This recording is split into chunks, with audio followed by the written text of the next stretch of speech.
Buttercup's ready. What's up, freak bitches, wherever you may be, however you may be watching? Thank you for giving us just a few minutes of your time. And, for those of you who are watching, WWE's WrestleMania this weekend, if you didn't get a satisfying heel turn from that whole weekend-long extravaganza, you got probably the biggest heel turn in the history of, at least of Marvel so far. Definitely some huge, crazy shit going on. And here to talk with me about it, as always, is the Dowager Countess herself, Lady Cora. How are you tonight, ma'am? I'm great. Had a good day. I really loved watching this episode. Can't wait to talk about it. Yeah, for all the wrestling fans in the community, I mean, the word heel turn, the term heel turn, does not say it. I mean, this was the biggest heel turn I have seen, like, ever. Like, the WWE could not have scripted this to be a bigger heel turn. And somebody else is going to have a whole lot of fun talking about this absolute bonkers shit that happened in this episode is my hetero life mate, Jeremy Wolner. What's going on with you, my friend? Yeah, this is I think my jaw was actually on the floor for this one. That was wild. Also, I apologize because I'm going to be eating because, I'm a human and I have, other things I have to do, not just this. So he has nutritional needs, damn it. Before we get into too much of the meat and the potatoes of what's going on here, I do want to remind you guys that we are taking tips on Stream Elements. The link is down in the description below if you guys want to support the channel that way. I don't usually put it out there that much because a lot of people just don't do it. But I am going to start doing it a little more often because, damn it, I want this channel to be self-sufficient. That's all I want. That's all I'm asking. And I'm hoping that you guys will support it too. So if you guys want to put in some questions, maybe just support the channel with a couple of bucks, go on there and hit the link on Stream Elements, and your thing will pop up on the screen, and it'll help push the discussion, down the road for us. Also, and I'll go ahead and do this now. This is obviously Jeremy's favorite part of the entire show, is the Patreon. For just $5 a month, if you support us on Patreon, you will be entered in a drawing every month where I give away $25 in free movie tickets. Now, that is not to help the movie production companies make more money.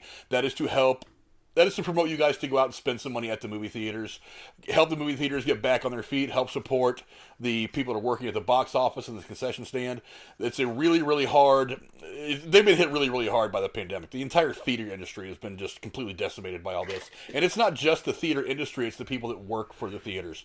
So hopefully you just go out there, spend a couple of bucks in the theaters and get some popcorn, get a drink, hit the box office, get a couple of tickets. That $25 we hope will help promote you guys just to go see some movies. Go see some classic movies, go see some new movies. Doesn't matter. Just go see a movie. Movies are great things and we love them. And now on to the big talk. And this episode was bookended by two amazing scenes. The first scene is actually a bit of a flashback. We see Bucky, and I'll put some screen grabs up. We see Bucky in Wakanda, and obviously, when Captain America took Bucky to Wakanda at the end of the events of Civil War, he did that in large part because he knew that they were probably the only ones able to help Bucky find his way out of this brainwashing, mental programming thing that they had done for him for decades upon decades upon decades.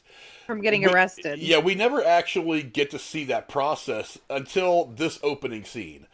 Now, this opening scene is obviously the culmination of all the work that Bucky and the Wakandans had done together to try to get him out of that whole thing, that whole brainwashing thing. I was really struck by the emotion on Bucky's face during the course of this entire scene. And let me tell you right now, I've said it 100 times. If Marvel has done anything brilliantly, it's been casting. I liked Sebastian Stan long before he became Bucky. He was actually one of a show that I really liked a while back with Sigourney Weaver that only ran for one season called Political Animals, and you might get a kick. Oh, I watched that show. I liked it. He played Sigourney Weaver's son in that, like troubled son in that show, and I was blown away by how good he was in that series. He has been fantastic as Bucky Barnes / Winter Soldier / White Wolf. But I hope his career takes off after this. Oh, I have no doubt at all that his career is going to blow up after. Whenever he decides he's done with the MCU, I think he's got a lot of doors open for him. But But you get to see kind of this whole scene where he finally has gotten away from this. So as Aya, one of the Dora Milaje, the one that we actually have seen a couple times over the last couple episodes, she's going through those trigger words that turn him into the Winter Soldier, that switch on that part of his brain. And the whole time she's going through those trigger words, they're trying to make sure that whatever work they've done has been successful and that he can hear those words without flipping the switch into super cyborg killer mode. And you can see as she's saying these words that he's scared. I mean, just the look on his face, he's like, this isn't going to work. And this feeling, am I ever going to get out from under this cloud? Can I beat this? And when she finally says that last word, and he realizes, I mean, like that picture that's on the screen right now, and he realizes that he's finally away from that he can move past it. That is a huge, huge moment for this character. I thought that was fantastically done. Cora, what do you think about that scene? Well, I saw his emotion not as wondering, but he's just so resigned that he's stuck this way. He doesn't even believe her that nothing's going to happen. And then the tears of joy are like, oh shit, there is something to be hopeful for. I might be able to kick this. It reminded me of somebody who's in rehab, like trying to kick a serious drug habit. Like somebody's like, I can live without this. And so it just was very impressive and very spiritual. And it was kind of like him showing his underbelly to the world, you know, of all the things we've seen of him in all the MCU movies and the beginning of the series. He seems so, I mean, they start touching on a little bit with the therapist, but you don't really, you know, that's a surface, you know, but this really amplified the depth of his spirit and his character, and I really like this scene. Yeah, I love this, the way that he starts crying when they finally get that last word out, and he realizes that he is still in control, and it's not this whole crazy thing happening. Jeremy, as you were watching this, I mean, this is one of the best scenes I've seen in Marvel. I mean, there's a lot of scenes that I think are wonderful. There's a couple I think are wildly underrated, but this scene is one of the best. What do you think of it, Jeremy? Yeah, it holds. The other thing is that it holds so much weight behind it. Like, you know, Bucky's been through all this shit for so long. And I think, but, you know, part of the reason why he was crying is because, like, you know, every time she says a word, it's like there's little flashbacks. Like, it's like he's trying to fight it off. And I appreciate what she says to him at the start. She's like, I'm not going to let anything bad happen to you. Like, which may have made him feel a little more, like, at ease, because he didn't even know if he could, you know, fight this. So as she's saying it, and it's like little by little he's fighting, and then like you said, and then it probably turns up like these tears of joy that it just comes over him that, oh my god, this actually worked. After that long of just being in that rut, he finally got himself out. You know, that's a lot of weight off his shoulders. Did any of you have the sensation this guy needs a hug right now? He needs to be told it's okay to breathe now. You don't have to be scared of yourself anymore. And I just thought he fucking needs a hug. Like, you know, and he's also said like Steve believed in him after all that time. Like, you know, he really truly believes in his friend. That, like, you know, it's kind of like it's funny because I keep thinking they were saying, oh, they want Sebastian Stan to be young Luke Skywalker in The Mandalorian, which I'm okay with. But it's like that whole thing. It's like the whole Vader and Luke thing. It's like he sees something in Vader. Someone is evil. Someone as bad as Darth Vader. He still sees, like, you're still in there. I can still see Anakin Skywalker in you. And he just very good analogy. He kind of picks away at that, and that's what he tries to bring out of him, like bring the good out of him. The analogy that Cora makes with addiction, I think, is a good one. But I think the huge difference is whereas it's kind of your. I don't want to start a fight about addiction or upset anybody, but I mean, where it is kind of your choice if you choose to engage in the addictive behavior. It wasn't Bucky's choice. That's kind of the big difference here. It's like anybody who knows how to say those words in Russian can have him do terrible things, and that's part of the motivation behind, what's his name, freaking Baron Zemo. That's one of the things. His motivation is that for him being a bad guy, he understands how bad this is, so he wants to eliminate all this.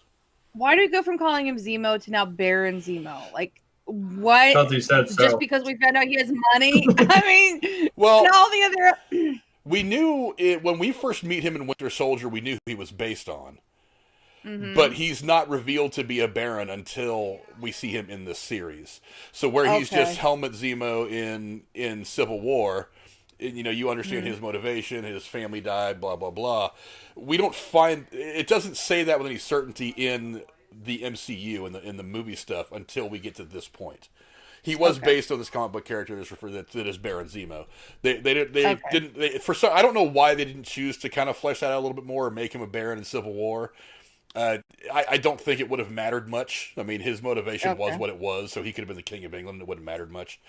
But I think making him the Baron, exposing him as a Baron as some kind of royalty is probably a different way. It's another way of fleshing out his character a little more for the purposes of the series. It just seemed odd that they were suddenly calling him something different. Even in the IMBD, they changed it to his character name to Baron Zemo, to where it was Zemo before. So yeah, I'm sure probably initially as they were getting all this stuff together and little news bits were starting to leak out, they were probably trying to hide it a little bit. But I mean, for the most part, they really just kind of completing his character, the background of his character more than anything else. Yeah.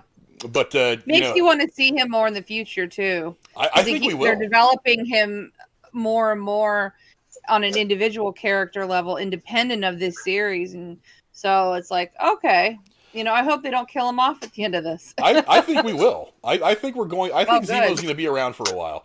Maybe not in the movies. Maybe he's going to be something that happens. Maybe he's going to be someone that sticks around with the Disney Plus stuff. Because I know that for the cinematic stuff, for the movies, they're trying to get away from everything that has happened up to this point and move down a different path and start fresh again to do whatever's next for the MCU in Phase 4. But they are leaning very heavily on a lot of the characters that we have known over the last 11 years and 22 movies to do the Disney Plus stuff. That's why Hawkeye and all those things are going to Disney Plus in their little series.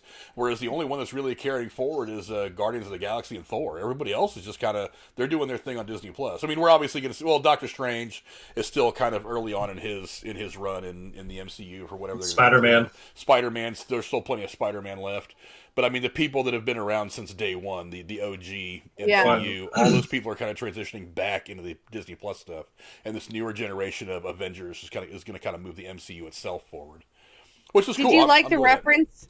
Did you like the reference in the episode where they're making our own Avengers or making Avengers?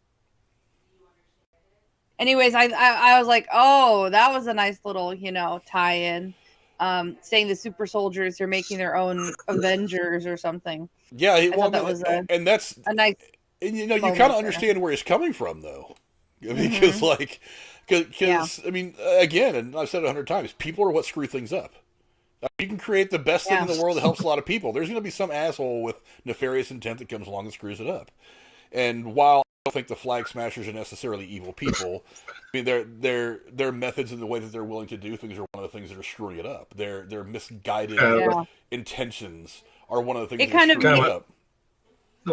What Sam was saying. That's kind of where I was agreeing with Sam. Like, he's like, I get what you're doing, but how you're doing it, I can't get with, Yeah. Mirrors what Wanda and her brother Pietro, when they joined that, rogue group, but didn't realize it was Hydra. They wanted to make a positive change in the world. What they were doing was bad. It seems like a cycle. It seems like a cycle for MCU plot lines to have this good intention but bad output. Bad execution. Yeah, that's the execution. It seems like an MCU staple for plot lines. I'm learning. Yeah. But, moving on, we finally get a chance to get some really fantastic dialogue between Sam and Carly. And, I've talked before, specifically when I did the retro movie review for Heat, about how great that diner scene is between De Niro and Pacino. Whenever you can put, now, this was good. I mean, I'm not going to put it up there yet. I mean, that's pretty high praise. But whenever you can get the good guy, the protagonist and the antagonist together, and really let them hash things out verbally, let them have the war of words. Those are some of the best things. And what do they call that with pirates when they say, like, okay, parlay. We're not going to parlay? That's what this feels like. It feels like a parlay. Well, I mean, I watched too much Pirates of the Caribbean. Well, it's just these. It was great timing to have a scene like this, and we're actually lucky to get two scenes like this in the movie. It was great timing in the show. We get a scene like this because it's easy just to put two people in a room and let them fight it out, but it is the battle of ideology. It is something that is deeper than just throwing hands. And when you get these two primary characters together and they're debating, what do we do? How do we do it? What's the meaning? And this conversation was phenomenal. And dude, I thought this was it was the second best scene of this episode and one of the most significant scenes of the series so far. Did you think that, Cora? I thought it was pretty key for the rest of the episode. I mean, I was impressed with Carly not being as volatile as I thought she was going to be. She seemed more grounded and more open-minded and less because when they first show her, in the car, in the truck thing with the vaccines, and she's starts fighting right away, I immediately thought, this chick's volatile, she's got problems, she's not going to be reasonable. But it turns out she is, and she softens for me in this episode, and the conversation is a big part of that. Absolutely. Jeremy, what do you think of this fantastic dialogue? This great scene. Yeah, like she was saying, it's nice to know that at least Carly's willing to like sit down and talk with him. I mean, I know she kind of like, when Sam walks in on that balcony up there and she kind of sees him like, oh shit. Yeah, but I'm like, I thought she'd run. But she didn't. I'm like, you're kind of in an awkward situation. I thought, yeah, maybe she knows better. And I mean, he didn't. It's not like he came in there. He just kind of walked in.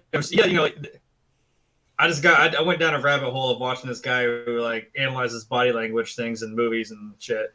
And I'm like, well, Sam just walked in with his hands in his pockets. Not like he was threatening anybody. And he didn't come in there. He looked above. And he just kind of stood there and watched. And it's like, he wasn't really a threat to her. I know she kind of freaked out like, oh shit, this guy's here. But, she carried on. Yeah. And he kind of waited until, so she was willing to talk with him. But it gave me a lot of anxiety because like the whole time I knew Sam knew what to say because he was saying to Bucky, like, look, man, I know how to talk to her. Yeah, but it was giving me anxiety because I'm like, I know dickhead fucking Captain America here just wants to go in guns blazing, and I'm like, dude, chill. Oh, that douchebag. The only thing that bothered me, like, chill. Yeah, the only thing that bothered me about that scene is like Carly sees Sam up there, and she knows Sam's not in uniform, his wings aren't on. She probably knows that he's not there to start any trouble. But she almost instantly goes into like the villain monologue, and I was kind of like, is that really the time? I feel like she could have gone on and said some nice things, like that you would say normally when you're at a memorial for somebody who's passed away. Maybe she just wanted Sam to hear it. But he's about to though. I mean, they're about to have this very conversation. So when you look back after seeing the whole episode, I think it makes more sense. Yeah, I don't know. I still feel like maybe she was trying to feel him out. Yeah, I still feel like that monologuing was a bit much for me. I feel like there was a better place to do that. Because she did kind of stare at him like, all right, bitch, guess what? Well, this is what we're gonna do, and we're gonna flag smashers. I'm like, okay, chill. And the whole time, we all know she has all the super serum literally on her fucking person, and I have to think, how does she keep her cool, knowing that all of that she's hiding is on her body right now? At that point, she doesn't have the serum on her. She did. She put it on. Not during the first talk. Not during the first conversation. No, but when Sam showed up, maybe I'm confusing things. Wait, are you sure it wasn't? Because then Captain America came in, and remember that guy attacked her, and she dropped him. Yeah. She did get it this time. Okay. I thought it was before the second conversation she went and got it. I was mistaken. Because she got the doses before she went to the memorial. Because then the next scene was Zemo meeting up with a little girl and guiding them to where the memorial service was. So I just was thinking, not only did she keep her cool because she obviously been found, but she knew she had the serums on her. And so, I mean, that told me this girl's cool as a fucking cucumber, man. But she also, is starting to show that, okay, so by the end of this episode, remember there was that one scene when someone said, you're going to have to kill her or she's going to kill you. I don't know if you watch Game of Thrones, but immediately went to Daenerys at the end of season 8. I mean, this powerhouse of a woman who's trying to, make the world better, free all the slaves, whatever. And, John ends up having to kill her because he knows she's just going to continue to dominate and get worse and become more ruthless. And I was like, holy shit, this mirrors that for me. So I think she's a strong woman and has good intentions, but I think they're right that she's not going to be happy. I mean, she's going to keep wanting, I think she's going to try to take over the world. I think that's what she's getting at. I don't know that taking over the world is necessarily fits with what she's trying to do. I mean, it's very clear that she wants to help the people that have come back. Well, change the world is something different than taking it over. But in her vision, I maybe think take over the world. Over the course of this conversation, though, I felt like even she was starting to feel a little bit of doubt about her methods. Certainly, by the end of the episode, she is certainly a little torn. But it seemed like even then, it's like Sam kind of talked her in a circle, and even she kind of caught him doing it. She's like, "No, you tricked me into thinking that." And it's like, well, you don't usually trick people into thinking anything. Usually, you just kind of nudge people to what they think, and they haven't verbalized it yet. They haven't really faced it yet. So was it really him tricking her, or was it him just kind of in one way or another helping her kind of see something that she doesn't want to recognize on her own? That was kind of my thought on it. But he knew how to talk to her. Yeah. But then and you know, Sam himself, he said he's got a history of talking to people who have been through a lot of crazy shit, and you know, he was doing a great job of at least building a bridge with Carly that could have averted greater disaster until you know, Captain Bumblefuck screws the whole thing up. No, can we just call him Captain Douche Canoe, because that's way more fitting. Well, my opinion on John Walker and his version of Captain America has changed since we first saw him come out with that stupid grin at the end of episode 1. I do believe we're not really supposed to like him, though. We're not supposed to like him, I know. American Werewolf from New Jersey, what's going on, my man? I see you in the chat. But I do believe after hearing him, you know, talk to Lamar, to his buddy Battlestar, and kind of seeing him operate, that he really does want to do good. Problem is, this episode, it put in very, very stark contrast the difference between him and Steve Rogers, between John Walker and Steve Rogers. Oh, they're fucking eons apart. There's not. I mean, I never liked this guy. Something seemed fishy with him in the first place. To even accept the job. I mean, you got to have something wrong with you to try to step in the shoes of Captain America. And by the end of this episode, all the things about how this character developed in the comic book, they've compressed into like 3 episodes. I mean, they're fast tracking his character arc in a way that I didn't expect. I'm starting to have some wonders about John Walker, though, whether he makes it out of the series or not. Right. I don't think he will. Well, wasn't also Carly, when they were getting the serum out of that little hiding spot? I mean, also didn't Carly say like that shield is a symbol from a bygone era? We should have destroyed it. I'm like, yeah, you're talking about a guy who was from, you know, World War II. It's a different time, different ideals, and he was a pretty straight shooting guy, like, you know, and like they were saying, like when they gave him the super serum, it's not the same serum we have now, where it's a little more, I guess, concentrated because he isolated the best parts of it. But they're like, well, that didn't corrupt Steve. I'm like, yeah, that's just a testament to Steve's character, that, you know, it's still kept his compass straight, and, you know, he just didn't let the serum take him over. Yeah, you know, as in contrast to anyone else now, it'd be a different story. Yeah, the biggest difference is by far the decision making between the two. And but you know, even just how he talks to people and refers to people, especially when he's having the private moments with his Battlestar guy. I forget. But he just the way he talks about people, it's like he's kind of an asshole. And this is not who I want to be Captain America. If this is how he's going to talk about people, you know, and there's not even like an ethical, moral compass with him. It seems like it's all askew, because he walks up to the 3 of them in the street and says, "Well, there you are," you know, and he doesn't immediately say Zemo's going back to prison.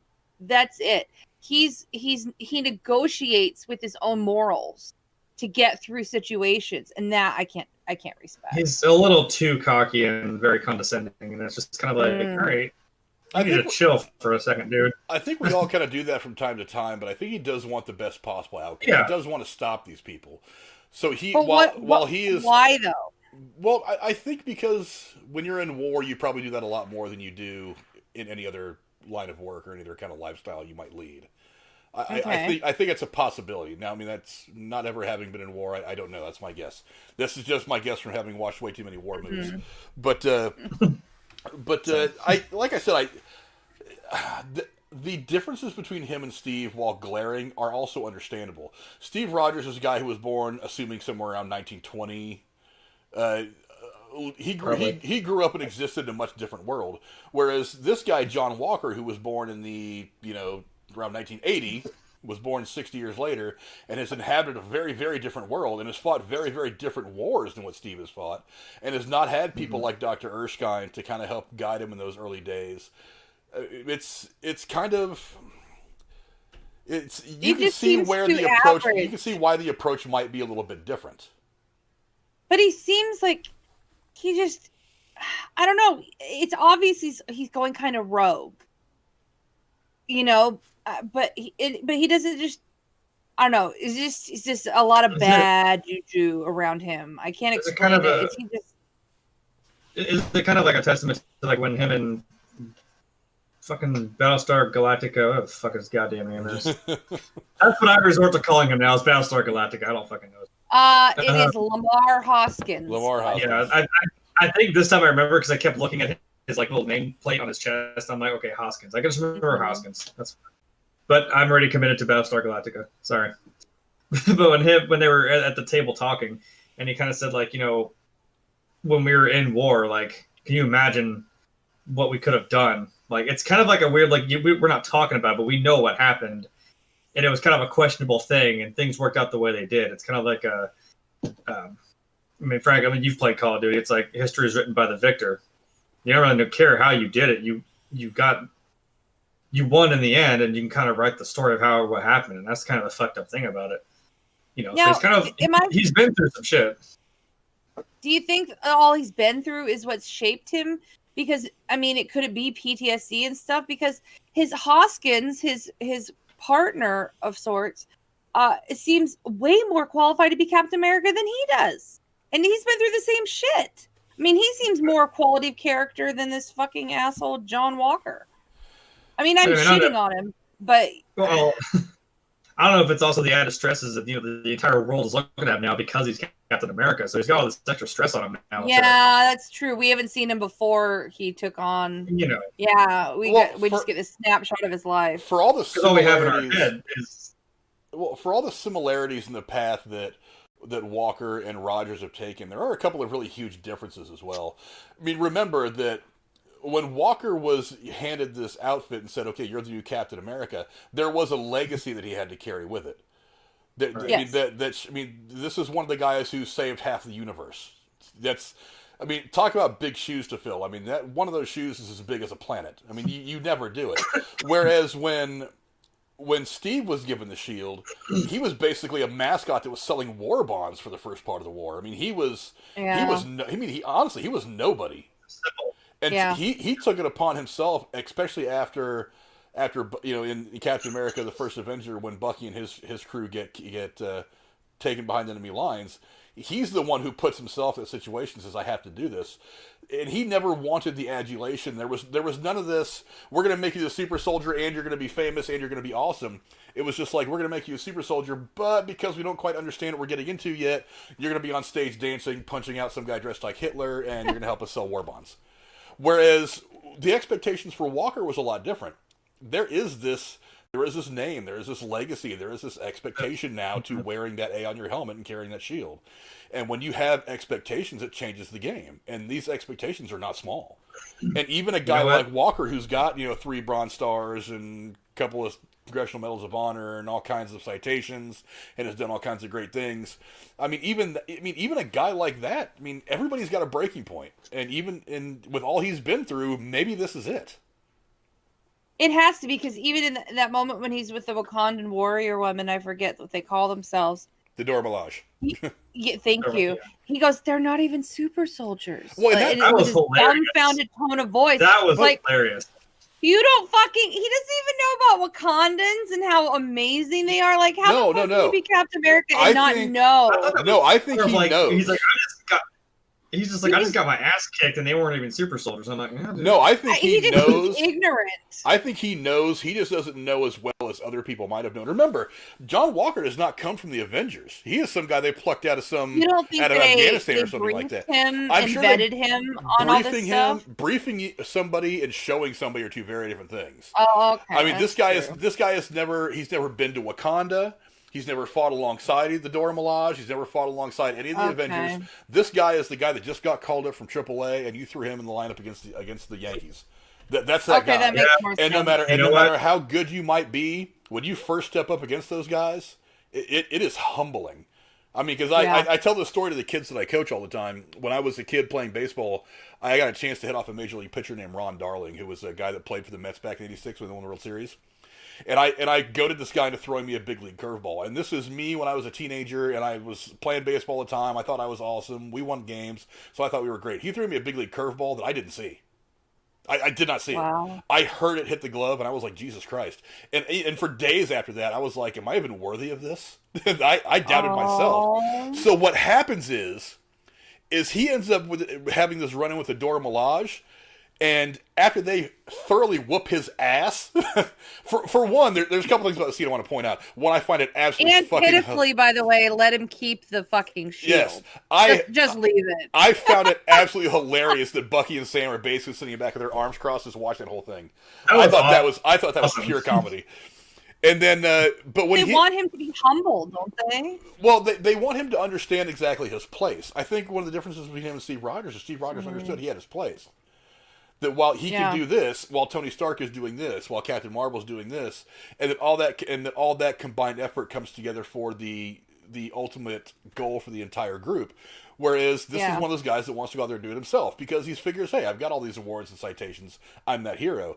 And then he comes up against the Dora Milaje, and some people don't like being humbled. I appreciate it. When it happens to me, I'm like, okay, that's me learning a lesson. That's me understanding my place in the world. He sees himself now as Captain America, not as Steve Rogers, as Captain America. He feels he's trying to live up to this expectation. And when he gets his balls handed to him by the Dora Milaje, he understands that did not happen. Not only did that not happen, but he got embarrassed. He was not even a match. And I think it's going to trigger him to do some bad shit. Well, it already beyond did. What happened. You know what? Well, I'm saying beyond what happened in this episode. I think it's going to... Yeah, they're gonna have to kill him. I think they're gonna have to kill him. I don't even think he's. I don't think he's worthy of. He's not worthy of Thor's hammer either. Fucking bastard. Well, we'll talk about what happens to him in a minute. Have you guys seen the episode 5 little promo that came out on YouTube? You guys will have to watch that. We'll talk about it here in a second. It's telling. There's something happening between Walker and Sam and Bucky. There's something that's about to happen maybe in the next episode. But yeah, the important thing about this is he gets humbled by the Dora Milaje, and he cannot process it the way that Steve Rogers would have processed it, or the way that somebody who we're used to seeing as part of the Avengers process. Well, you saw how frustrated he was when he stuck to the table, and it's almost like he's getting really mad, but he's just really embarrassed at the same time. He's like, it's just, trying to get free. Just, I don't know, that and getting the shield taken away from him and having to be saved by Bucky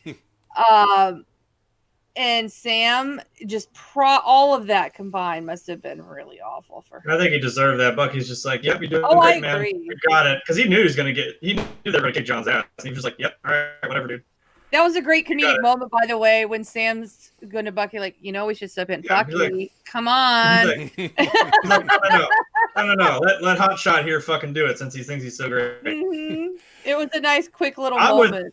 I'm with Bucky. I'm sorry. Fuck this guy. Well, what's interesting is it does lead to the scene afterwards where Walker and Hoskins are sitting there in the cafe. And at this point, we've already seen that Walker found that last remaining vial of super soldier serum. He stuffs it in his pocket. And he clearly didn't tell his buddy. He clearly has not told anybody, including Hoskins, his buddy. And he asked this question: if they offered it to you, would you take it? It seems to me in the moment like he's already decided to do it, but he's looking for some kind of validation. Well, he's also trying to make sure if he does it, Hoskins won't turn on him, and he wants Hoskins to stay at his back.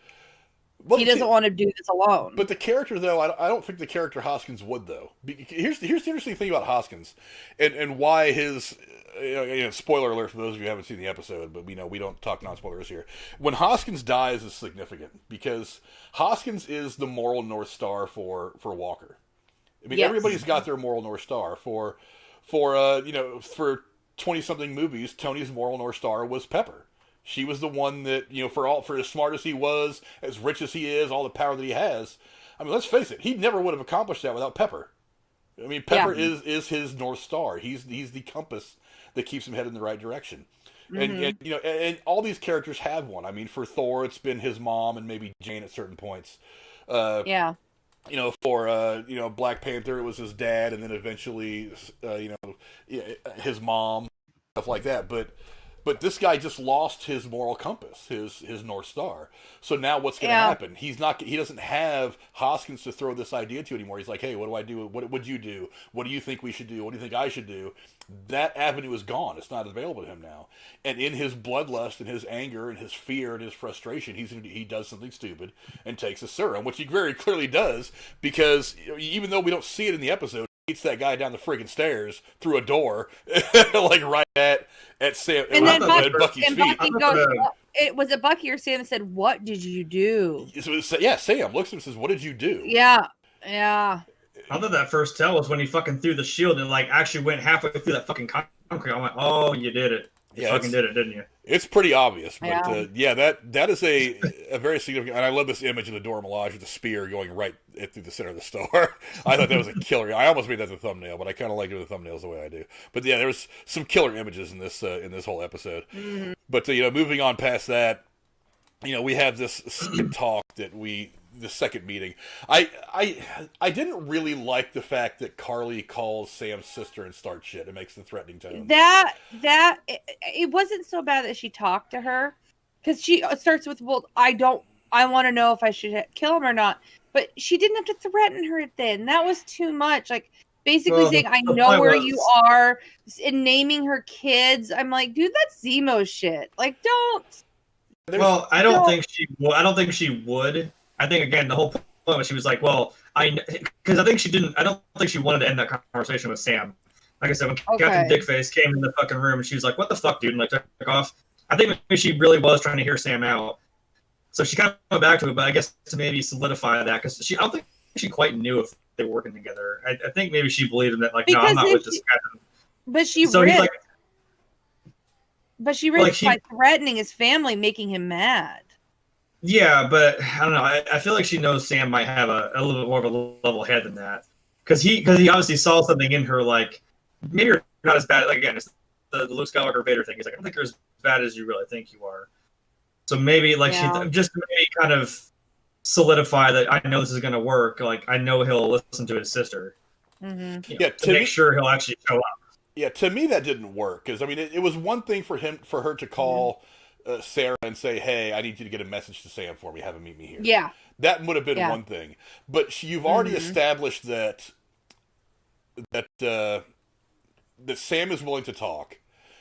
Mm-hmm. You've already established that he is willing to at least have some kind of a dialogue, and maybe not work with you, but at least maybe kind of understand where you're coming from and try to find a parallel track.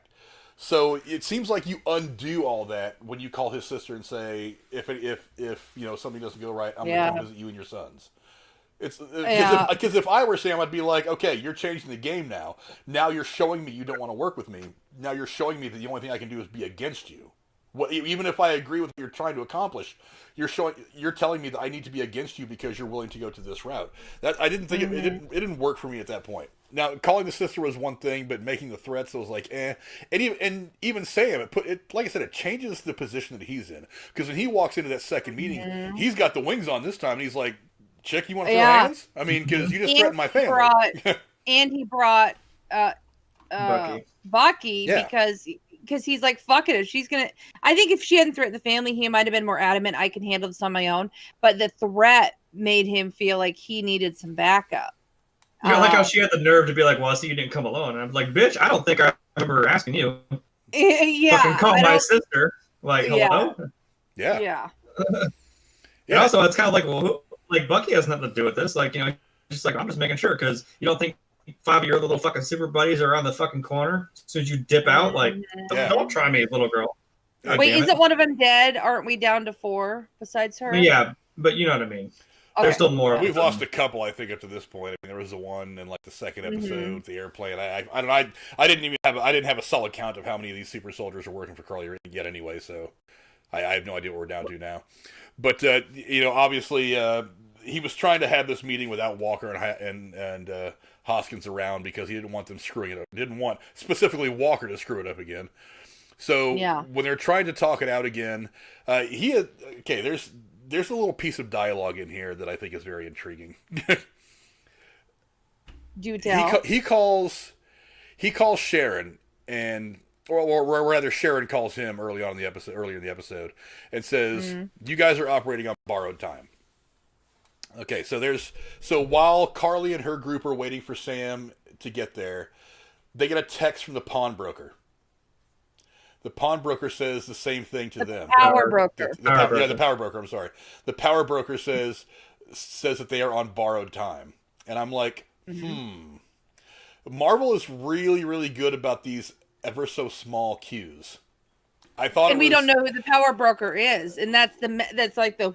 I mean, is it Doctor Strange? I mean, well, that's what I'm saying. Is I don't think it's Doctor Strange or like that, but okay. I still think it's her. I honestly now okay. Look, here's one of the lessons I learned from WandaVision. I thought that by them making it so obvious that Agnes was Agatha, that they were trying to head fake me. That's one of the reasons why I was kind of like, I don't know if Agnes is Agatha. They were making it painfully obvious. The brooch, the witch's costume for Halloween. I was like, it seems like a head fake to me. You really want me to look hard over here so that tree over here turns into Mephisto. What if Sharon herself is the power broker? Okay, that's what I'm saying. The only person she could just be playing a pronoun game. She could just be saying he to cover it up. Yeah, the only person she's relaying messages that we don't see her getting. Yeah, the only person that makes sense to be the power broker right now is Sharon Carter. I mean, who else? I mean, there's lots of theories that it could be Steve Rogers, the old Steve Rogers. He's somehow still got his finger in a couple of pies. I don't think so. I think at the end of Endgame that he had walked away from all this shit. I don't think we're going to see old Steve again. We may see old Steve in a cameo somewhere in the next couple episodes. I highly doubt it. I don't think it's Steve. Could it be Nick Fury? It's possible, but again, Nick Fury's out in space right now. The last time we saw him, so I doubt it's going to be Nick Fury. And there's a couple other people that it could be, but honestly, they've already set up Sharon Carter as kind of this quasi under the table arms dealer doing illegal stuff because she can't go home because she got the shield and the wings for Sam and then back in Civil War. She says that she's been doing this. She's been living the hustler life, so she may as well enjoy it. So she's already involved in all this stuff. And then to top it off, you have that one verbal cue where she uses that same term with whoever is. She uses that term with Sam and Bucky, and then the power broker almost immediately thereafter uses that term in that text with Carly. I'm like, who else could really be the power broker? In the very mob bossy scene of her getting in the car, having a driver, we have a problem. We have several problems. Just gets in the back seat like she's, the boss. Exactly. I mean, she's not running down to get on a motorbike, to get to a hideaway. I mean, I thought she was going to sneak off and get on like a motorcycle. In this amount of time. Yeah. And that's why she seems okay. And who else could throw? Okay, she has a hideaway. Oh, I have a place you can hide for a little while. But you're throwing a massive party? I mean, you got to have some serious cojones to use a hideaway as a place to host a party. So she's got more power than she's letting on. Yeah, definitely. I'm about 100% certain right now. I mean, and they're not even making it as obvious as they did with Agnes, but there's a whole lot of subtle cues here. And again, it's very in line with kind of the theme of this series, the kind of buddy cop action-y thing. Mm-hmm. They're usually a little more subtle in the movies as well. It's got to be her. I don't see it being anybody else. Unless she's whoever the power broker is right-hand person, and she's, the the one that talks to people, and the power broker is somebody that she only talks to. That's the only other way I think it would make sense. I don't feel like she's working for anybody else. I feel like she's doing this all. I feel like she's a power broker. Okay. Now exactly what her motives would be, I don't know. Maybe she's actually trying to get this super soldier serum so that she can give it. Maybe she can use it to barter her freedom to go back to the U.S. Maybe she'll be able to go to them and say, "Hey, I've got this super soldier serum for you to make a couple more Steve Rogers. Why don't you give me a pardon? You can have this stuff, and I can go on back with my life."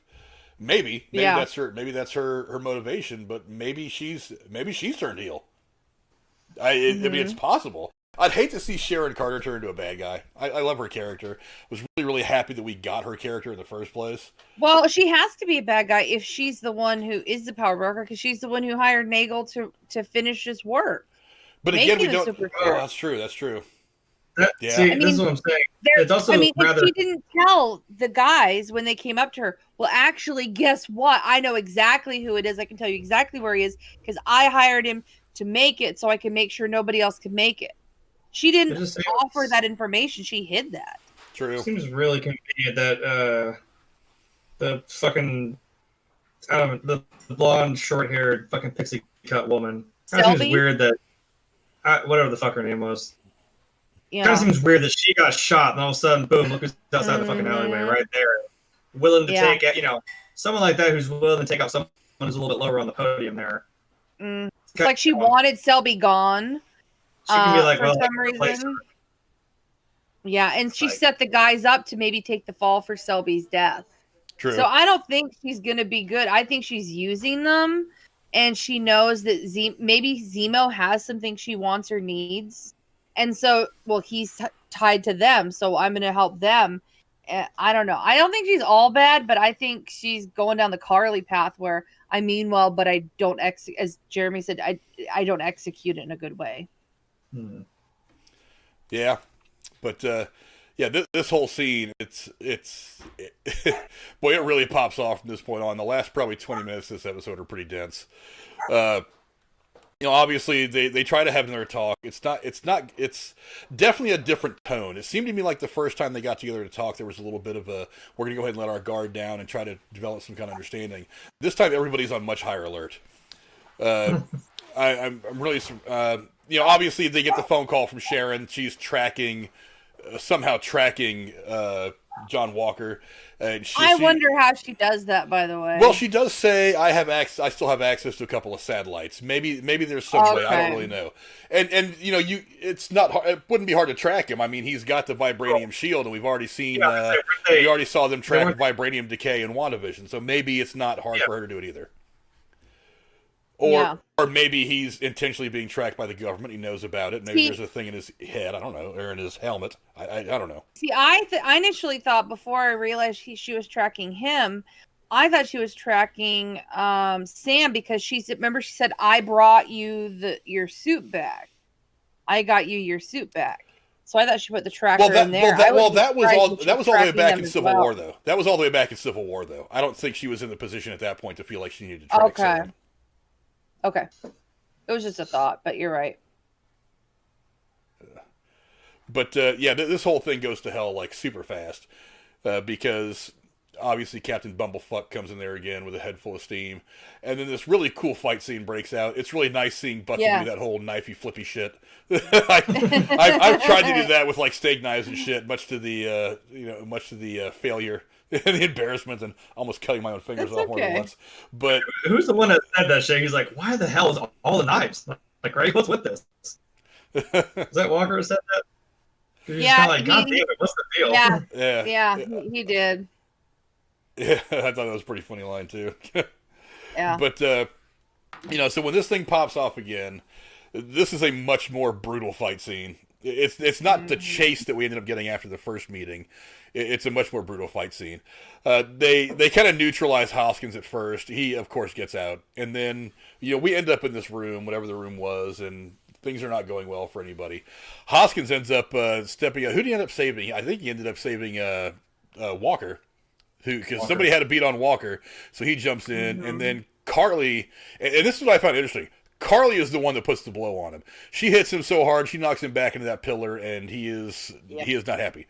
if he's not, if he ain't dead, he ain't happy. That's what I'm saying. And just like Zemo backing out of the room, she backs out of that room real quick. Yeah. Real fucking fast. Which to me, I don't know, I was kind of surprised and a little disappointed that she didn't stay for accountability on that. I admit it seemed a little cowardly for her. Zemo, I expect it with her. I don't know if I don't know. She's kind of like, well, time to go. Well, that's the thing. Is it cowardly, or is it like she's like, here's my opportunity to get away? Because she still is of single-minded purpose as to what she's doing. I don't think she was trying to run away because she was afraid of Walker. She's already slapped Walker around a couple times over the course of the series. I thought anyway. That's why she did. I thought she was. No, she wanted to get away so she could continue on with her mission. I don't think it was cowardice. But you definitely see the tone of everything change here. And this, of course, leads to the... holy shit. And yeah, you see Walker's facial expression instantly go to blood-drunk, frustrated, scared. I mean, whatever. All the different emotions he's feeling right then and there. I imagine his insides in that moment turning green like the Hulk. Like, even in his brain, like everything going green. But we don't actually see it. He ain't seeing red, white, and blue anymore. He just seeing red. Yeah. Now, and this leads us to, God, just an amazing scene. There is so much tragedy in how this went down. Because if you remember, when you go back to the conversation that Carly was having with this guy at the graveyard when they were getting the super soldier serum when they were having it. This is the guy, and there's the picture of them having a conversation on the screen. This is the guy who had said that he had grown up idolizing Captain America. He thought Captain America was doing good, and I did not understand the foreshadowing until this last scene played itself out. I was like, damn, that is powerful. I wondered why we were hearing shit about his life, I'll be honest. It's like, why do we have to hear about this? But then I thought, well, maybe this is just all the lead up to give her inspiration to keep going on this journey of trying to make change. Like she's needing a little pep talk. But really, you're right. It was more foreshadowing than a fucking pep talk. Yeah. It is, there's that whole expression, you never want to meet your idol or never want to meet your hero. Boy, it didn't work out great for this guy. But, obviously they're trying to get away. Go ahead, Jeremy. Was it not the Captain America you wanted or the one you deserved? Because, goddamn.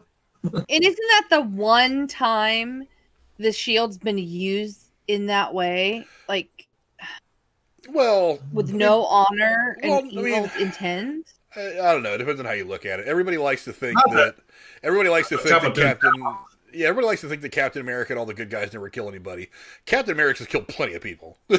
Oh, I know, but this time being so malicious. Now, pure revenge and vengeance. This is the first time the shield was used for. I mean, I don't want to call it. Well, yeah. I mean, I'll call it murder. I'll call it like manslaughter, because and this is the.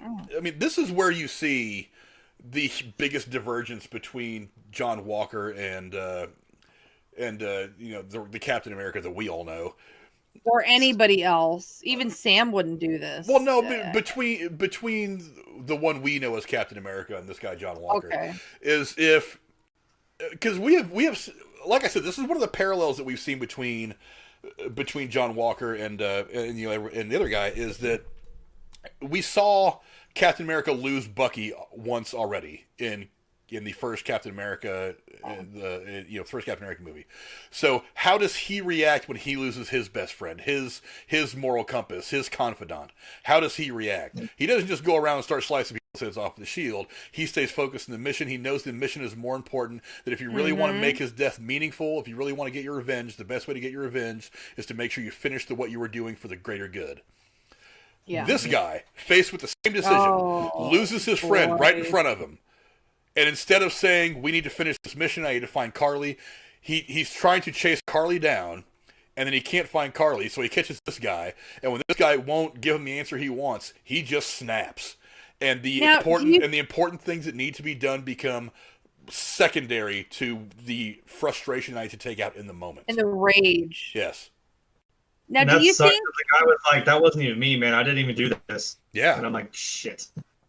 Now, do you guys think if he hadn't done the serum, this would have happened? Or do you think because of the serum, it amplified something in him and he did it because of it? Yeah, because didn't they say that it amplifies maybe not who you are, but it brings something out of you, and that's what he was so scared about.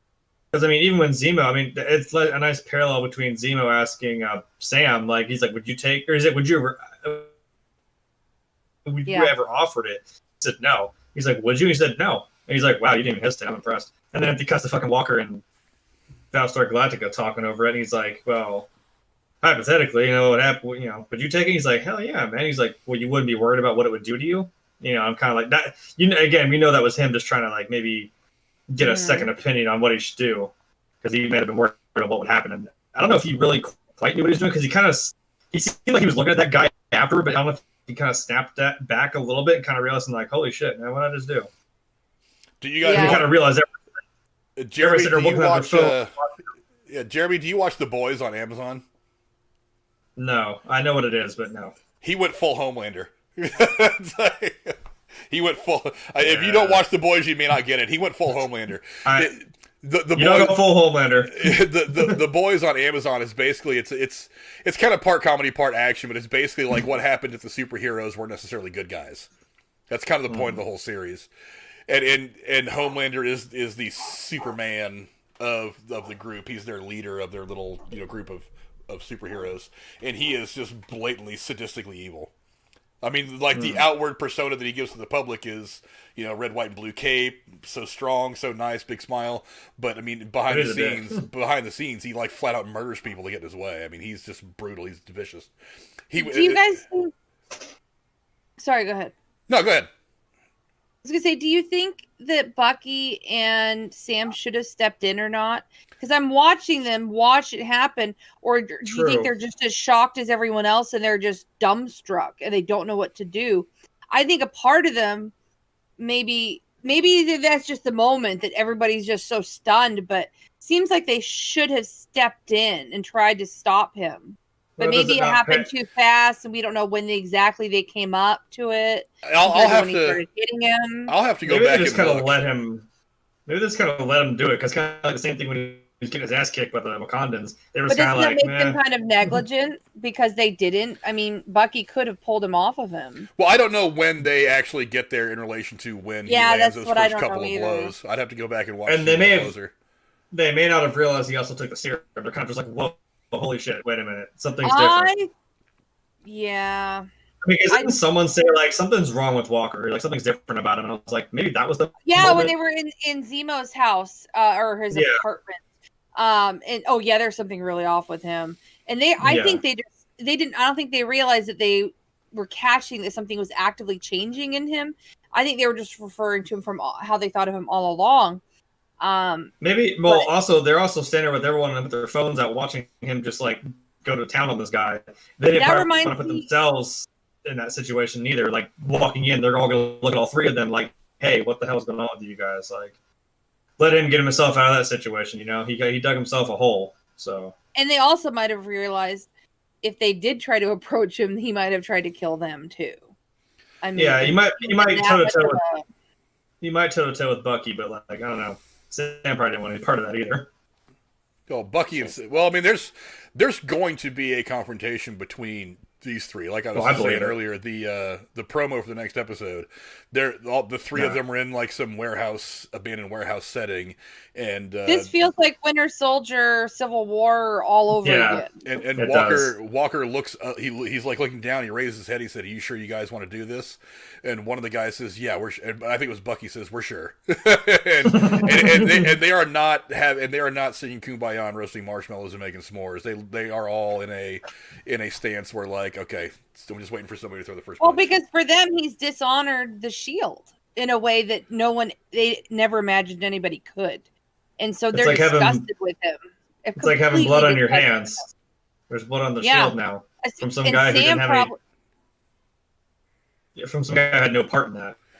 That's what's still stuck with me. Is that poor guy was like, I didn't do that, man. I didn't do it. Like that wasn't me. I'm like, oh shit. Do you think Sam feels guilty? Like it's his fault that the guy's dead because he gave up the Shield? Because here's the thing. I think they would have taken the Shield from him anyways. I think this angle of none of this would have happened if he wouldn't have, one, given up the Shield, or two, not accepted becoming Captain America. I think the government would have not liked that Sam was not controllable. and they would have not let him be Captain America, let alone be Captain America for very long. But I don't know. It's hard to determine what intentions are from the government in the show, because I mean, just looking at it from my perspective, it's like he's already an Avenger. He knew Steve. He understands what the shield is. I personally would much rather Sam have the shield than Walker. Yeah. But if Sam gives up the shield and says he doesn't want to carry the mantle, I mean, whatever. Give it to Bucky. But Sam is still working for the government. He's just not carrying the shield. That's the thing I don't get. I think what was important to the government in the show to begin with was having the symbol, having Captain America out there. If they would have put him in the uniform and said, "Okay, we just want you to go around and do TV spots," the way that they had Steve doing it, in the first part of his tenure as Captain America, I think that would have been much better off.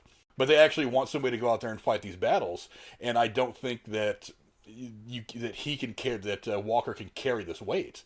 I don't think that. So they want a PR agent, not an actual event. Well, I think that's what they need. I think that's what they should have done. But instead, they're like, we need to have Captain America out there to do the fighting for all these other reasons that don't have anything to do with why we fight. Yeah. And that's how you end up getting, this scene. I mean, this is one of the most stirring images I've seen in Marvel. When I watched it, I literally held my breath. It's like, oh. I mean, and I was just like, I was with everybody else, like, what? Oh shit! Oh my god! I was stunned, and I rewound it and watched it because I had to watch it with I'm getting teary. I just think it's just so sad that it came to that with the crazy thing about it. The crazy thing about it though was Walker's reaction. He is almost proud. It's like, I beat this guy to death with not just my primary weapon, but the shield. The Captain America shield. I beat this guy to death with it. It's covered in blood. There are people standing around, everybody from Sam and Bucky to Carly and all these people, all these civilians, all these regular people standing around, blown away by this display of brutality, not understanding it at all. And he's standing there with his head up, proud as hell that he did it. I'm like, dude, and then this was the heel turn. This is what I was talking about earlier. This was the heel turn. Do you feel like he was stunned, at least at the very end, when he realized? That's what I'm saying. I think he had a slight realization, no. Shit. I think if he felt any remorse at all, that it would have maintained through the rest of the scene. But he stands up, he puts that thing back on his arm, and he strikes a superhero pose. And he looks around these people and he is proud of himself. He is happy to show these people what he did. And I'm like, good God, this is the difference between you and Steve, pal. I think the thing I was thinking when I tried to after the initial shit, I think it's when he finally stepped back, and I think it's right before that. It was a really cool shot, the little upward shot where he puts the shield back on and it's got the blood on the bottom. I was trying to think of it in outside terms, we're inside this little story here. We know. We've seen some of these people that Carly has been with, and we know kind of what Captain Walker here is trying to do, and Sam and Bucky. But I'm like, to everyone, I was thinking about all the people on the cell phones. I'm like, everyone else, I'm like, is this just as black and white as they just see, Captain America just took out this person who's a terrorist? Is that maybe why he was kind of to anyone else who doesn't know, they don't know who these people are. They just know these people have been terrorizing. But here's the thing, Captain government America, buildings. From what I've seen, Captain America's never been so brutal. He just knocked someone down, or no. Well, here, even someone like Batman who doesn't kill people, but eventually older Batman starts fucking killing people. But I'm saying older Batman starts killing people. He doesn't give a fuck anymore. There's still a shift and change. It's the same Batman. I think I would agree with you if he just did one hit and then stopped. But he went back 4 times. No, he took that guy's head off for sure. Oh, probably. Well, whatever he did to this guy was pretty freaking brutal. Just look at that shield. I mean, that's a vibranium shield. This is one of the most stirring images I've ever gotten from a Marvel property at all. And Marvel is not Marvel. I mean, I've always said that one of the things that I like about DC is that they're darker than Marvel. I like you got a little DC stories. in my Marvel.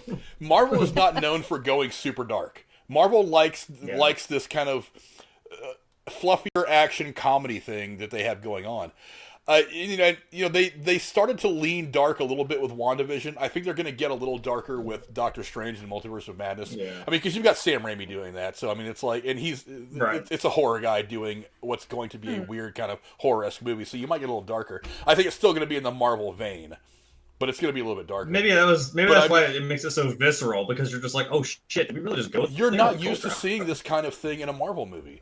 It's like, yeah, that's what I mean. Yeah, Quicksilver got shot by Ultron. It's like people die. It's not having deaths. It's the blatant brutality of the death. And again, it's like when you compare it to how Steve reacted in the same situation. I mean, because the only person you can compare John Walker to is Steve Rogers, and so when you start to think to yourself, Steve wouldn't have. Not only would Steve not have done this, Steve would have flat whooped this guy's ass after seeing him do it.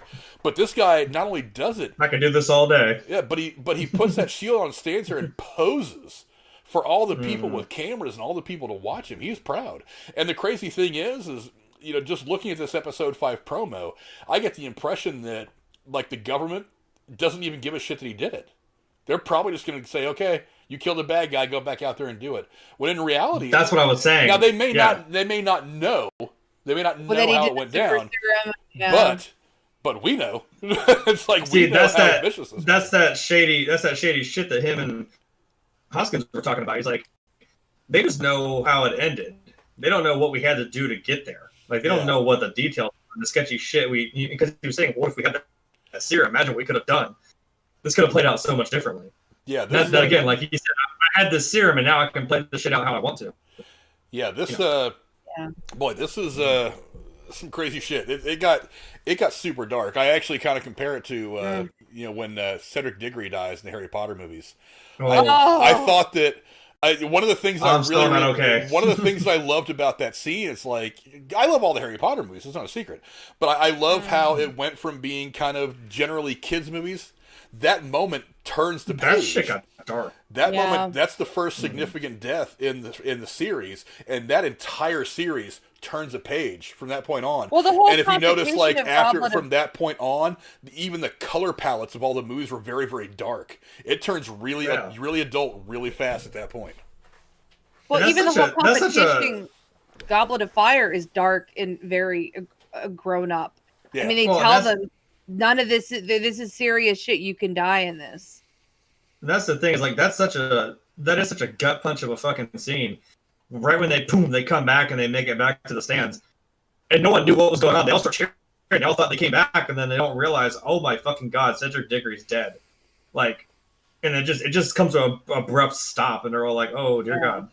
But this is that significant moment that kind of turns the entire thing on its head, and you're like, holy shit, we're not in La La Land anymore. I mean, we're still in the MCU, but I mean, it's a very, very dark happening.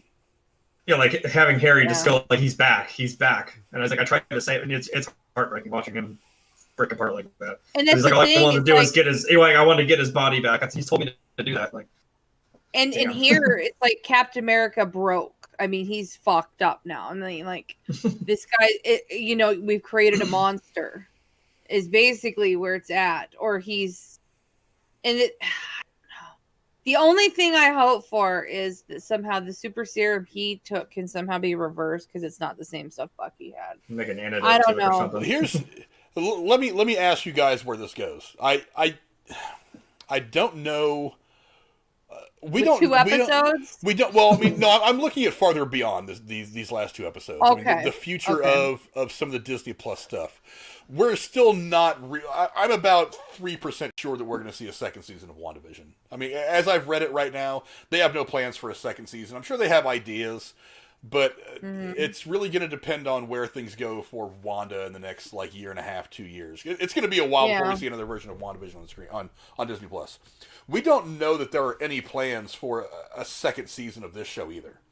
As far as I know right now, a lot of this stuff is just kind of like, they're just kind of winding up these characters that you didn't really get a chance to flesh out early on in the MCU. They kind of came in about halfway through. They were significant to how everything ended with Endgame, but at the same time, you didn't really get a chance to flesh them out, so you're kind of exploring these characters a little bit. I don't know if there's going to be a second season to this. So the question is, does Walker make it out of this show alive? Cora, No. I do. Okay. I would have, if this episode hadn't gone dark, so I would say there is probable it's 50-50. However, after reading the comic book version of this character and his character arc, which was over a long period of time, and how they've done it in these 3 episodes, right? Because I don't count the first episode. They're compounding it, so it's just like there's no other angle for it to go. Now, if he hadn't taken the serum, it'd be different. But he took the serum. He's gone gonzo on us, and I just don't see any way out for him unless it's prison. Yeah. Jeremy, what do you think? Does he make it out? I don't know. I don't think so. And I hate to be like, well, I hope not. You fucking ass. I hope fucking and Sam kick your shit in the next fucking year. Like, goddamn. Because they're this whole time they keep saying with the shield, like this guy, they kind of look at him, or at least Bucky does. Because like I said, I'm sorry, I'm just gravitating, latching on to Bucky because I'm like, I kind of feel like I agree with him the most. He's like, you shouldn't have given that shit up, and especially not to this fucking dude. So I feel like it's like, okay, I think we've seen what we need to see now with this guy, and I think we need to stop this. So yeah, there's a couple different ways this could break. One that he continues. I think that's unlikely. I don't see him being Captain America when this series is over. The other one is that he may decide that he is not the man for the job and lay the shield down at the end of this whole thing and walk away. It's possible. That would be. You don't think having the super serum makes him feel like he's the only one qualified at this point? Actually, I think having the super serum makes my next option probably the most likely. Ooh. He's gonna die. The question is how he's gonna die. I do believe that at his core he's a good guy. I still believe that, despite the fact I'm very conflicted. Good guy. Yes, he's a good. I think he has good intentions. But I've said it before. The road to hell is paved with good intentions. So like Carly then. So I mean, she started out having good intentions. Comparable to Carly. And I think Carly still has good intentions. It's just her methodology of doing things is what's a little off and kind of ruins things. I think what's going to end up happening is he's going to end up in a situation where it's going to be like, you know what? He's going to have that moment where he realizes that this instance where he kills that guy with the shield and kind of just like his general path through the course of the series was not what he wanted. And he's going to be put in a position where he's going to have to sacrifice himself for the greater good. And I think that's what's going to end up happening. He can still die a hero. Even though he's done bad things. I think he's going to be put down like a rabid dog. No, I think he's going to have... I think that's too depressing and too negative. But I think it's the darkness they need. Yeah, is it going possible? Into the next phase. Yeah, is it possible? Yeah, sure. You're asking a DC person. I'm just like, fuck. Yeah, is it possible? Sure. Would it work? Sure. I mean, like some of the great things they've done in this MCU. Like, what if it came down to he finally gets his hands on Carly, and he's like about to brutally murder her, and they either have to choose letting him kill her or killing him to stop him from killing her. Well, that's the other thing. Maybe maybe him and Carly go one-on-one and she breaks him in half. Okay. I mean, Carly could, because there is certainly a precedence for this setup. I mean, Carly sat there and watched him do what he did, and he wants a shot at Carly because Carly killed Hoskins. So maybe there is going to be this battle. And he just killed one of her guys right in front of her. Now there is an angle we're not remembering or thinking of. They did introduce his wife at the beginning. There is a chance they could have her pop in and somehow save him from this like crazy and talk him into giving up the shield and he doesn't hurt anyone else. Yeah. If he goes home or if somehow they got a hold of her, and that's assuming the government or military like knows about it and can maybe intercede or something. It's possible. I hate to just say that she was I hate to say that she was just a one-off. I'm kind of like, I think it's just meant to set this guy up to start with. Like, oh yeah, he was a football guy. He was a war veteran. He's got these medals. Oh, he's got a loving wife. I think it might have just been to build this guy up to us. Like, hey, look, this is who he is, and then now he's Captain America. I don't know. I don't think she plays as maybe as big of. I could be wrong. I'm saying maybe that was just a little cataclysm in there to make him seem like, a nice, seemingly, worthy guy of being Captain America. I don't know. I feel like if his wife was going to play a significant role, she probably would have been back in the show at some point by now. Okay. I think maybe she had just been there to kind of like set up that he is kind of like the average, everyday, normal Joe kind of thing. That's what I mean. Who rose to this peak of being Captain America, the new Captain America. I think. I don't know. Could be wrong. It's something that could certainly come up in the next couple episodes of her popping in and saying, "Oh, hey, honey, how's the battle going?" And he's like, "Well, Hoskins just died, and I just basically decapitated someone shield, so I caved in somebody's chest with a shield. So yeah, it's been a bit of a day. Well, here's the thing, though. They're all those people are taking videos. It's going to go viral. It's going to be public. True. So maybe that's going to be the angle. She's going to see it, find out about it, and reach out to whoever his commanders are and say, like, you need to get me to him to calm him down, kind of like what they do with people who are holding people hostage, trying to get someone, that they know to come talk them down from the ledge. Maybe Sam's sister might talk some smack into fucking Sam, like, she's going to see that shit too and be like, now why the fuck didn't you take that shield in the first place, damn it? Because she was the one that told him first, like, hey, look on TV, some other Captain America. Yeah, but I don't think she's not going to not see that. Yeah, this promo that I saw earlier had some scenes from the next couple episodes, actually, from 5 and 6. And it is definitely actiony. This whatever. Good. I have a feeling these next couple episodes are going to be big. They're going to be big. I had a feeling at the end of this episode, ready for it, that it's all starting to feel like a Jason Bourne movie. Like they're off in a foreign country. There's all this action, all this like stealthy hiding stuff. I really liked it. I mean, it didn't feel like Marvel. I'm not going to lie. It didn't feel Avengers. It felt like kind of like a little, a spin-off, but it was more of a action, spy-ish kind of thing. It was really great. I hope it continues. Yeah, so this way. Probably a good enough place to wrap it up as any. Any final thoughts on this episode, Cora? I am curious if Captain America's commanders in the U.S. military is going to step in at all, or is this literally going to be episode 5 and 6 just immediately after where this is all going to be in this foreign country, with no I don't know. I'm very curious if it's all going to go rogue or if there's going to be any oversight from whether it be Stark Industries or, the Avengers people or, Nick Fury or the U.S. government. I'm curious if any of that will come into play or if they're going to keep it localized on the actual characters in Germany. Jeremy, how about you? Well, we all know how the U.S. government and the U.S. media outlets like to take things, so I'm really worried. I'm like, well, again, like I was thinking when he stopped doing his little fucking rage moment, I was kind of like, is this maybe just looking at it like hey, Captain America stopped a terrorist flat out? I'm like, that's kind of fucked up, but that would be how that story would be run. So I hate that I feel like he's going to get away with it, but at the same time, with this whole, I'm pretty sure Bucky, at least for sure, maybe Sam is kind of fed up with this dude. And we're coming after your ass. I don't know. Maybe Carlo will jump in too. Maybe they kind of realize this dude is kind of our issue. Yeah, I don't think there's another big bad guy. And the other thing that kind of gets stepped on over the course of this whole episode is Zemo escapes. He's out on his own now. Yeah, but he's not going far. He's not going to go far. Well, I kind of wonder. It's like because we have that scene. Weren't the Wakandans after him? Oh, the Wakandans are after him. But it's interesting, though. Yeah. We have that scene in Endgame where Loki kind of grabs the cube and bails out, and that's the last we see of Loki, and now he's getting his own show.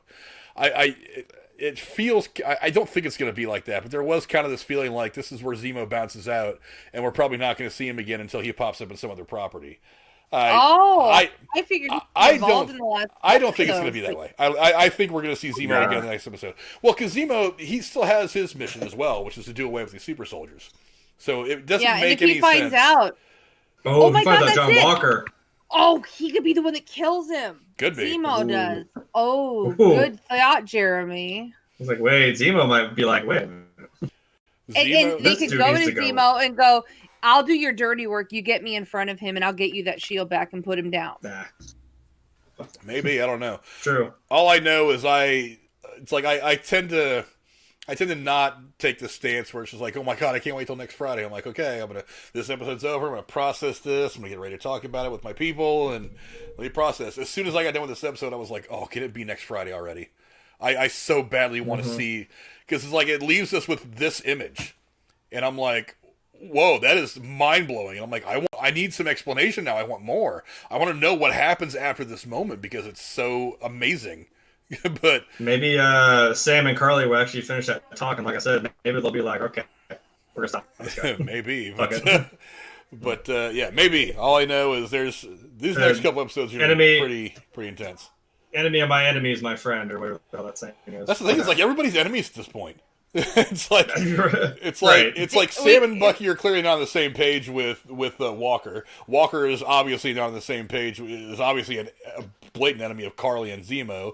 Zemo is not a good guy through any of this. Zemo wants to kill Carly. He eventually is going to find out that Walker took the serum and is going to want to do away with Walker. We still don't know if he's going to want to do away with Bucky when all this is over, because Bucky is technically a super soldier. I don't think you remember the clue. There's a clue to that. Remember when they first were talking in episode 3, and he goes, "There's still something in there." I think he still sees potential for controlling Bucky. So I don't think he's gonna. I don't think he's gonna get rid of Bucky as long as he thinks there's a chance he could take control of him. I thought maybe he was just trying to like play mind games with him, but I mean, it could be like the whole thing. If we're comparing it to addiction, it's kind of like, well, if I hand you, if I give you that vice back, like, would you fall back into it again after all that work? Well, then I think he knows he can't control Bucky, because when Bucky first goes in to see him in prison, he starts saying the words, and Bucky's like, "Nah, bro, we ain't there anymore. We don't do that." Yeah, he's kind of just like, "No." And Bucky was like, "Nah, that's adorable. We took care of that shit. We're good. We did that." So I don't think he wants to. But that's the thing, is he's never really wanted to control Bucky. Controlling Bucky in Civil War was a means to his end. He didn't want control of Bucky. I mean, he wanted to get rid of all the super soldiers. And in doing so, also break up the Avengers, who he blamed for the death of his family. So, I don't think he wants a super soldier. I just think he's kind of like Heath Ledger's Joker in a way. He just wants to set this shit on fire and walk away because he thinks it shouldn't be there anymore. Fire sale it is. Yeah, but yeah, I am stupid excited for what's coming up this Friday, and it's. So, are you happy there's only 2 more episodes to have to wait for, or do you wish they would have had 9 episodes? In looking at this episode, I was reminded that Sarah is out there, and while I enjoyed the fact, in the first episode or 2 that they were kind of fleshing out Sam's character a little bit, showing you a little bit of his personal life and not just his Avenger life, that it was going to be really cool to kind of connect with him at that level, and haven't done anything with it since. So, and I'm thinking to myself, well, you've only got 2 episodes left, and there's a whole lot of the action stuff to deal with concerning Zemo and super soldiers and yada yada yada. How much room do you really have left over the course of the next 2 hours of storytelling to give me any more of that story about his relationship with him and his sister? I feel like they kind of abandoned it as the episodes went on, which is kind of disappointing for me. But yeah, I don't know. Hours is like a I don't know what these next 2 episodes bring. So, well, 2 more hours is like that's about a typical runtime of a movie. You can still tell a lot in that amount of time. You can. We were saying the same thing. We were saying the same thing about WandaVision. We're like, oh my god, we're getting this close. What's gonna happen? We're getting this close. Nothing's happening. We're getting really close now. What the fuck's gonna happen? And I'm like, well, I kind of thought, well, maybe I mean, like you said, if I give you trust, we're just gonna trust this shit. Marvel knows what they're doing. So I don't know. They haven't steered us wrong yet. That's all I'm saying. No, but yeah, that's where we should leave it off now. Thanks to everybody who watched this. I know a lot of people are probably going to. Is there? Oh, Raw's on tonight, isn't it? Well, there's probably half the community's Raw after WrestleMania. Yeah, half the community's probably committed to watching Raw right now. I'm sorry, you guys got a better heel turn on this. It's all fake. It's all fake. I do know there was going to be a rematch for one of the titles. All I know is this was a way better heel turn than you guys have gotten from the WWE in a long time. But yeah, that's why I watch UFC. But thanks everybody for watching. I appreciate my co-hosts as always for doing such a fantastic job. And we will be back on Thursday to talk about what are we talking about on Thursday? I forgot already. Oh no, we're breaking down Marvel. Cora's. We're gonna all give you our top 5 Marvel movies. Cora has. Well, by then she will have gotten through all of them. Tonight I will be finishing all of the movies. Oh, I'm so goddamn. I'm so goddamn busy. I I don't even have mine, so I'm going to be watching that end game or whatever the last one is before WandaVision. End game. I'm going to. I really envy the fact that you're watching Endgame for the first time. If I can go back and watch Endgame again, like, having seen it before. Oh, God, such a great movie. I swear, the battle scene after Hulk snaps his fingers, God. And then from that point to the rest of the movie is balls out. Probably the best 30 or 40 minutes that I've seen ever on film. It is. Yeah, Dan. I think it just. I just ruined something, and I don't think she even just caught it. Frank, you know exactly what I just said earlier. I didn't. All good. All I'm going to say is the portal scene. That's what I meant. That is. Here, I'll cover my ears. No, you'll know what I'm talking about when you get to the portal scene.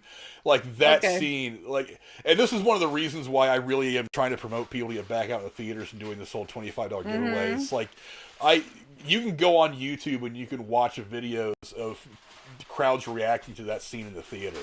Oh, like when the portal starts to open up, and when after you've seen after you've seen the movie, do this after you've seen the movie so you don't ruin the moment. But after you've seen the movie, just go back on YouTube and look up like Endgame reaction scenes or something like that. And should I be videotaping myself watching the end of the movie? It probably wouldn't hurt if you've gotten emotionally invested in the characters the way that we have spent the last 12 years, 27 properties getting emotionally invested. Then maybe, but I mean, it's like you see theaters just explode. It's like it's like your favorite team is kind of like in Harry Potter when Dumbledore dies and you're like, oh! It is this explosion of elation. It's like every fan in the theater loses their shit. It's like whenever the last out of the World Series is made and everybody goes nuts. It's like whenever when the last couple seconds of the Super Bowl tick away and like it's so amazing. It is that moment. Okay. And I got to experience that moment in a theater full of people who I had no idea who the hell they were. I was like high-fiving them and hugging them when the shit happened. I was like, it is really that's one of the great things about theaters. That's why people cheered in mine. Like as soon as that shit happened, they were like, like I don't think I would care. The theater staff didn't care. They were just like, yeah, here it goes. It's on. Yeah, this is why we need to protect the theater experience, because you can't have. I mean, it's great to be able to sit at home and watch a movie, but sometimes, especially when you've got this series like the MCU that we've all gotten so invested in emotionally, to be able to share these moments with other people, it's phenomenal. But and that the portal scene, because I need to get a poster made of this. It's like that, and I don't want to spoil it too much, but that scene where Captain America is like standing there and he's trying to, and it all looks kind of lost, and Captain America just kind of takes this tone where he's like, fuck it, I'm going to take on this whole army by my damn self. There's that moment where you see this, and I'm like, that the visual of it all. And I'll give you a better description of it after you've seen the movie. But the visual of it all, it's like, oh my God. That was it was the cinematography, the way it was, just the way they put that scene, that one picture, that one image together was so phenomenal. It was Sam on your left. Yeah, the last few minutes of the last 30 minutes of Endgame is just epic. I mean, it's Lord of the Rings epic. It's up there. God, yes. It is brutally epic. Here, put it this way: have you seen Lord of the Rings, like the Return of the King? At least. Oh, I'm a nerd when it comes to that stuff. I've seen all the extended editions. I've read the books. Put it this way: it's when he turns this for Frodo, just fucking runs in it. It's like that. Oh, okay. It's that. Oh man, that's a good moment. Yeah, that's to compare to. I think. There's all kinds of fantastic images that Endgames gives you, but yeah, definitely let me know what you think of the portal scene, and especially the music. Again, we've talked a little bit about composition, and how music can affect the scene. It's like that's actually one of the most popular tracks on the soundtrack is the portal scene. That's actually the name of the piece is Portals. Oh, such a great moment. But to see T'Challa walk out there, and I was like, oh my God, this right here, this worth 10 times what I paid to get in here. This moment. So fantastic. But we'll break down our top 5 MCU movies on Thursday. Thank you to my co-host again for being always. Thank you to everybody who's going to be watching.